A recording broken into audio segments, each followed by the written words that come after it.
கதையோட ஓப்பனிங் சீனே ஒரு அழகான இடத்துல ஒரு 2 பாம்புங்க இருக்கு. அவங்க 2 பேரும் அக்கா தங்கச்சி. இவங்க பல வருஷமா உயிர் வாழ்றாங்க. அதுவும் இதே ஏஜ்ல தான் இருக்காங்க. இவங்க நினைச்ச அப்பெல்லாம் இவங்களால மனுஷனா மாற முடியும். அந்த சக்தியும் இவங்க கிட்ட இருக்கு. அதுல இந்த ஒயிட் ஸ்னேக் இருக்குல்ல, இவங்க பேர் சூசி. இவங்க 2 பேரும் இப்போ ஒரு மலை மேல இருக்காங்க. அப்போ ஒரு பையன் அந்த மலை மேல இருக்க பூக்களை எடுத்து சாப்பிட்டுக்கிட்டு இருக்கான். அவனுடைய பேரு ஷியான். என்னது, மனுஷங்க பூலாம் சாப்பிடுவாங்களா அப்படின்னு சொல்லிட்டு இவங்க 2 பேரும் மனுஷங்களை கலாய்ச்சி பேசிக்கிட்டு இருக்காங்க. இப்படி இவங்க பேசிக்கிட்டே இருக்கும்போது அவன் அங்க இருக்க நிறைய மூலிகைகளை எடுத்து வைக்கிறான். இவன் என்ன பண்ணிக்கிட்டு இருக்கான்னு பாத்தீங்கன்னா, அவனுடைய கிராமத்துல இருக்கவங்களுக்காக மூலிகைகளை சேகரிச்சுக்கிட்டு இருக்கான். அதனாலதான் ஒவ்வொருத்தையும் டெஸ்ட் பண்ணி பார்த்துக்கிட்டு இருக்கான். அப்படி சேகரிச்சுக்கிட்டு இருக்கும் போதே அவன் மலை மேல ஏறி போறான். அப்ப அந்த பச்சை கலர் பாம்பு திடீர்னு அவன் முன்னாடி போய் நின்று அவனை பயம் உறுத்திடுது. பயந்து போன ஷியான் அந்த மலை மேல இருந்து கீழே ஓடிக்கிட்டு இருக்க நதியில போய் விழுந்துடுறான். இதை பார்த்துக்கிட்டு இருந்த சூசன் நம்மளாலதான் இப்படி ஆயிடுச்சுன்னு சொல்லிட்டு அவளும் மனுஷ உருவத்துக்கு மாறி அந்த தண்ணிக்குள்ள போய் குதிக்கிறா. குதிச்சு அவனை கிஸ் பண்ணி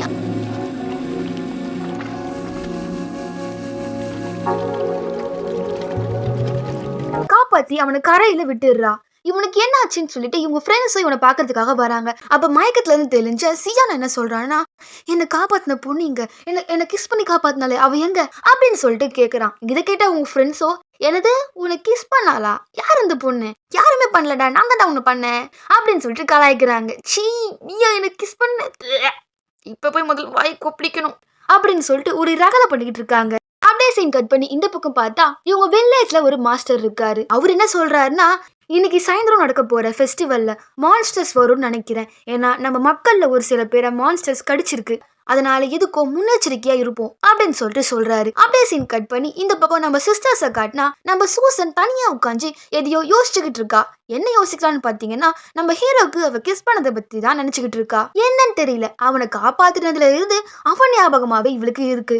அவனை திரும்பியும் பார்க்கணும்னு சொல்லிட்டு தோணுது. அதனால அவ சிஸ்டர் கிட்ட போயிட்டு அவன் மேல இருக்க ஃபீலிங்ஸை சொல்றா.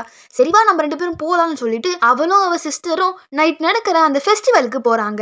அப்படியே கட் பண்ணி நைட் ஆகுது. நம்ம மாஸ்டரும் அவரோட சிஷ்யர்களும் மான்ஸ்டர் வந்தா அது தடுக்கிறதுக்கான ஏற்பாடுலாம் பண்ணிக்கிட்டு இருக்காங்க. அப்ப அந்த இடத்துக்கு வந்த பச்சை கலர் பாம்பு மாஸ்டரோட அசிஸ்டண்ட்டை பார்த்த உடனே அவளுக்கு பிடிச்சு போயிடும். அதனால அவன் கிட்ட பேச ட்ரை பண்ணுவா. ஆனா அவன் சுத்தமா கண்டுக்கவே மாட்டான். எனக்கு உங்ககிட்ட பேசலாம் நேரம் கிடையாது, எனக்கு மான்ஸ்டர் அழிக்க வேண்டிய வேலை இருக்கு அப்படின்னு சொல்லிட்டு சொல்றான். அப்படி இந்த பக்கம் காட்டினா நம்ம ஹீரோ ஒரு போட்ல போய்கிட்டு இருக்கான்.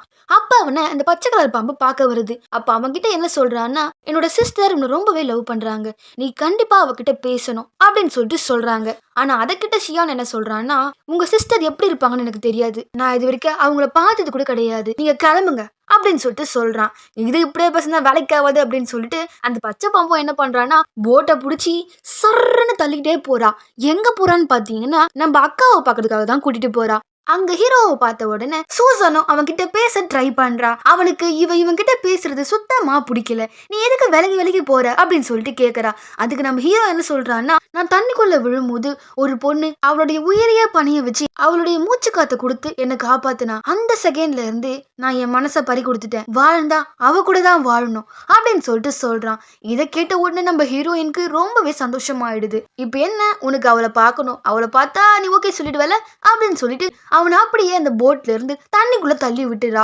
இவனும் தண்ணியில போய் விழுந்துடுறா. ஸ்டார்டிங் சீன்ல எப்படி ஹீரோவை ஹீரோயின் காப்பாத்துவாளோ அதே மாதிரி மறுபடியும் கிரியேட் பண்றா.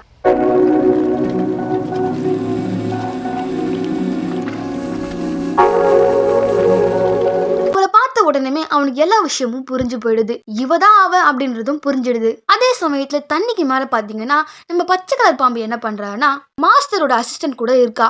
அது அவங்க ஒரு போட்ல வராங்க பாரு, அவங்க எல்லாரும் மான்ஸ்டர் தான் போய் பிடிப்போம் அப்படின்னு சொல்லிட்டு சொல்றா. என்னது மான்ஸ்டர்ஸா அப்படின்னு சொல்லிட்டு இவனும் அவங்கள வேட்டையாடுறதுக்காக போறான். அப்படி அந்த மான்ஸ்டர்ஸ் கூட சண்டை போட்டுட்டு இருக்கும் போதே அதுல இருந்த ஒரு மான்ஸ்டர் இவனை கடிச்சிடுது. அது ஒரு வவ்வால் வகையை சேர்ந்தது. அந்த டைம்ல இவன் உதவிக்காக அவனோட மாஸ்டரை கூப்பிடுறான். அவரும் வந்து அந்த மாஸ்டர் எல்லாத்தையுமே விரட்டி அடிக்கிறாரு. அதுங்களுடைய தலைவரையும் மந்த சக்தி வாய்ந்த கத்தியை வச்சு கொன்னுடுறாரு. அப்படியே கொஞ்ச நாள் கழிச்சு காட்டுறாங்க நம்ம ஹீரோவும் ஹீரோயினும் ஒரே வீட்டுல இருக்காங்க.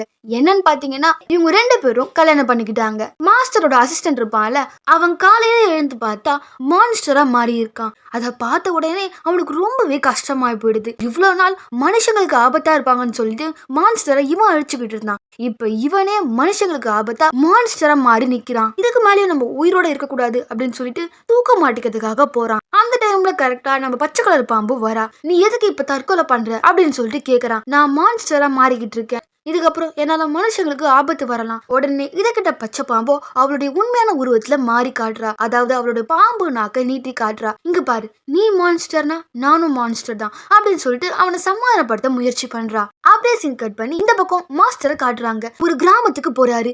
அந்த கிராமத்துல மான்ஸ்டரால நிறைய பேர் பாதிக்கப்பட்டிருக்காங்க அப்படின்ற விஷயம் தெரிய வந்திருக்கு. அவங்களுக்கு உதவி பண்றதுக்காக தான் இவர் இங்க வந்திருக்காரு. இவர் மட்டும் இல்லாம நம்ம ஹீரோவும் அவங்க கிட்ட இருக்க மூலிகை எல்லாம் வச்சு அவங்களுக்கு மருந்து தயாரிச்சுக்கிட்டு இருக்கான். அந்த சமயத்துல இது எல்லாத்தையும் பார்த்துக்கிட்டு இருந்தா நம்ம ஹீரோயின் என்ன பண்றானா, இவன் பண்ற மருந்து எதுவுமே உதவாது அப்படின்றத தெரிஞ்சுக்கிட்டு அவளுடைய சக்தியை அந்த மருந்துல கொடுக்குறா. இதனால பாதிக்கப்பட்டவங்களை காப்பாற்ற முடியும். இதை பார்த்துக்கிட்டு இருந்த ஹீரோயினோட எலி என்ன சொல்லுதுன்னா, அப்படின்னு சொல்லிட்டு சொல்லுது. ஆனா நம்ம ஹீரோக்காகவும் அவன் பண்ற உழைப்புக்காகவும் பண்றா. அப்படியே அந்த மருந்தெல்லாம் எடுத்துட்டு போயிட்டு பாதிக்கப்பட்டவங்களுக்கு நம்ம ஹீரோ கொடுக்குறான். பாதிக்கப்பட்டவங்களை குணமாக்குறதுக்கு மருந்தே இல்லை அப்படின்னு சொல்லிட்டு தான் எல்லாரும் நினைச்சுக்கிட்டு இருந்தாங்க. ஆனா நம்ம ஹீரோ கொடுத்த மருந்து வேலை செஞ்சு அவங்க எல்லாருமே குணமாகறாங்க. இதை பார்த்து மாஸ்டருக்கே ரொம்பவே ஷாக் ஆயிடுது. இது எப்படி உன்னால முடிஞ்சிச்சு அப்படின்னு சொல்லிட்டு அந்த மருந்தை பாக்குறாரு. அதுல வித்தியாசமான ஒரு விஷயம் அவருக்கு தெரியுது. அவர் முகத்துல இது ஒரு குழப்பம் இருக்கு. அவர் ஹீரோ கிட்ட கேக்குறாரு, இந்த மருந்தை நீ எப்படி கண்டுபிடிச்ச? நீ கண்டுபிடிக்கும் போது உனக்கு யாராச்சும் ஹெல்ப் பண்ணாங்களா அப்படின்னு சொல்லிட்டு கேட்குறாரு. அப்போ நம்ம ஹீரோவோ ஆமா ஆமா என் ஒய்ஃப் எனக்கு ஹெல்ப் பண்ணாங்க அப்படின்னு சொல்லிட்டு சொல்றான். உடனே இந்த மாஸ்டரோ ஒரு வில்லன் மாதிரி ஒரு லுக் விடுறாரு. அப்படியே நம்ம ஹீரோக்கு மந்திர சக்தி வாய்ந்த ஒரு கத்தியை கொடுக்குறாரு. இந்த கத்தியை வச்சுதான் இதுக்கு முன்னாடி இருந்த மான்ஸ்டர்ஸையும் அழிச்சிருப்பாரு. அந்த கத்தியை நம்ம ஹீரோ கிட்ட கொடுத்த உடனே ஹீரோவோ அதை வாங்கி வச்சுக்கிறான். அப்படியே சீன் கட் பண்ணா இந்த பக்கம் நம்ம ஹீரோயினை பார்க்கறதுக்காக இந்த மாஸ்டர் வந்திருக்காரு. வந்து, நீ மனுஷி இல்ல, நீ ஒரு பாம்புன்னு எனக்கு நல்லாவே தெரியும். நீ எதுக்கு தேவையில்லாம ஒரு மனுஷனை கல்யாணம் பண்ணிக்கிற? நீ ஒன்றும் கெட்டவ கிடையாது, நல்லவன் எனக்கு நல்லாவே தெரியும். அதனால உன்னை சும்மா விடுறேன். நீ இப்பயே அவன் வரத்துக்கு முன்னாடி இங்கிருந்து போயிடு, இல்லனா இதோட முடிவு நல்லபடியா இருக்காது அப்படின்னு சொல்லிட்டு அவளை மிரட்டுறாரு. அப்படியே நைட் ஆகுது. நம்ம ஹீரோவும் வீட்டுக்கு வந்துடுறான். வீட்டுக்கு வந்து பாம்போட சக்தியை முறிக்கிற மாதிரியான ஒரு மருந்தை நம்ம ஹீரோயின் கிட்ட கொடுத்து அவளை குடிக்க சொல்றான். ஆனா அதை பத்தி எதுவுமே தெரியாத நம்ம ஹீரோயினும் அதை குடிச்சிடுறா. குடிச்சு முடிச்ச உடனே அவளுக்கு ஏதோ ஒன்று பண்ணுது. இதை பார்த்து ஹீரோவோ என்னாச்சுன்னு சொல்லிட்டு கேட்கறான். ஆனா அவ வேகமா ஒரு ரூம்குள்ள போய் கதவை மூடிக்கிறா. அப்புறம் அவ கண்ட்ரோலை மீறி அவ பாம்பா மாற ஆரம்பிக்கிறா. இந்த டைமை பயன்படுத்திக்கிட்டு கரெக்டா அந்த மாஸ்டரும் இவங்க வீட்டுக்குள்ள வந்து நுழைஞ்சு நம்ம ஹீரோயின் கூட பயங்கரமா சண்டை போடுறான். அப்படி இவங்க 2 பேரும் சண்டை போட்டுட்டு இருக்கும் போதே நம்ம ஹீரோ கிட்ட ஆல்ரெடி ஒரு மந்திர சக்தி வாய்ந்த கத்தி கொடுத்துருப்பான்ல, அந்த கத்தியை எடுத்து இது தன்னோட மனைவிதான் அப்படின்னு தெரியாமலே அவளை குத்திடுறான். நம்ம ஹீரோயினும் அவனை எதுவுமே பண்ணாம அங்கிருந்து அவளுடைய சிஸ்டரை பார்க்கறதுக்காக போயிடுறா. அதுக்கப்புறம் தான் தெரியுது அவளால மனுஷனா மாறவே முடியல. இது எல்லாத்துக்கும் காரணம் அந்த மந்திர சக்தி வாய்ந்த கத்தி தான் அப்படின்றது புரிஞ்சுக்கிறாங்க. அப்படி இந்த பக்கம் நம்ம ஹீரோ மாஸ்டர் கிட்ட கேட்கறான், என்னோட ஒய்ஃப்க்கு என்ன ஆச்சு, அவங்க எங்க போனாங்க அப்படின்னு சொல்லிட்டு கேட்கறான். அப்ப அந்த மாஸ்டர் சொல்றாரு, இப்ப பார்த்ததுல ஒரு வெள்ளை பாம்பு, அது வேற எதுவும் கிடையாது, அதுதான் உன்னோட ஒய்ஃப். நீ கல்யாணம் பண்ணவ 1000 வருஷமா வாழ்ந்துகிட்டு இருக்க ஒரு பாம்பு அப்படின்னு சொல்லிட்டு சொல்றாரு. இதை கேட்ட உடனே நம்ம ஹீரோக்கு ரொம்பவே அதிர்ச்சி ஆயிடுது. அப்ப நம்ம ஹீரோயின் சூசன் கூட இருந்த அந்த ஏழையை நம்ம ஹீரோ கிட்ட நம்ம ஹீரோயினை காப்பாத்துறதுக்கான ஒரு மூலிகை இருக்க இடத்த சொல்லுது. அந்த இடத்துல ஃபுல்லாவே மான்ஸ்டர்ஸா இருக்கும் அப்படின்னு சொல்லுது. அதை எடுக்கிறது ரொம்பவே கஷ்டம்னு சொல்லுது. ஹீரோவும் ஹீரோயினை காப்பாத்துறதுக்காக அந்த இடத்துக்கு போறான். கஷ்டப்பட்டு அந்த மூலிகையை எடுத்துடுறான். ஆனா எதிர்பார்க்காம எல்லா மான்ஸ்டரும் அவனை சுத்தி வளைக்குது. அதே டைம்ல கரெக்டா மாஸ்டரும் அவங்க ஆட்களும் வந்து நம்ம ஹீரோவை காப்பாத்திடுறாங்க. அந்த மான்ஸ்டர் சுத்தி வளைக்கிறதுக்கு முன்னாடியே நம்ம ஹீரோ அந்த மூலிகையை எலி கிட்ட கொடுத்து நம்ம ஹீரோயின் கிட்ட கொடுக்க சொல்லியிருப்பான். அந்த எலியும் நம்ம ஹீரோயின் கிட்ட கொடுத்துடுறான். இதுக்கப்புறம் அவளால மனுஷனா மாற முடியும். நம்ம ஹீரோயின் குணமடைஞ்ச உடனே மாஸ்டரையும் அவங்களோட அடியாட்களையும் போட்டு பொழந்து எடுக்கிறா. அப்பதான் நம்ம ஹீரோயினுக்கு புரியுது, இங்க இருந்தா நமக்கு வேலைக்கு ஆகாது, இவங்க நம்மளையும் ஹீரோவையும் பிரிக்கதான் ட்ரை பண்ணுவாங்கன்னு சொல்லிட்டு அவளை அங்க இருந்து வேற ஒரு இடத்துக்கு கூட்டிட்டு போயிடுறா.